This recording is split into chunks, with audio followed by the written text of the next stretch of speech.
নমস্কার, আমার নাম মিলিরানী দাস। আমি আমার স্বরচিত একটি কবিতা আপনাদের মাঝে উপস্থাপন করছি। আমার কবিতার নাম দুর্গা দুর্গে তুমি মা জননী। দুর্গা দুর্গে তুমি মা জননী, ত্রিপাত হারিণী, স্বর্গ রক্ষায়িনী। তুমি সুখ ও প্রদায়িনী, অসুর বিনাশকারিণী।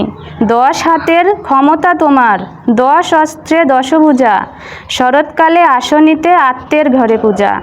অতসী ফুলের রূপ তোমার, চমৎকার কি সজ্জা। তোমার রূপে সুন্দরেরাও পায় কি লজ্জা। ত্রিনয়না তুমি মাতা, আসো আশ্বিন মাসে। শ্মশানবাসী শিবকে ফেলে আসো এই মর্তের মাঝে। লক্ষ্মী সরস্বতী সঙ্গে কার্তিক ও গণেশ, কত সুখে আসো তুমি বাবারও প্রদেশ। বাবার বাড়ির রাজকন্যা যেন পূর্ণিমার চাঁদ, তবু তুমি আছো ধরে শ্মশানবাসী মাতালের হাত। শিউলি ফুলের সুরভি তোমার গায়ে মাখা, কাশ ফুলে সুভদ্রা তোমার আগমনের বার্তা। ষষ্ঠীতে আসো তুমি প্রতি ঘরে ঘরে, দশমীতে স্বামীর ঘরে যাও আবার ফিরে। 108টি পদ্ম ফুলে তোমার পূজার থালা, সাজাতে হয় আসবে বলে আগমনীর ডালা।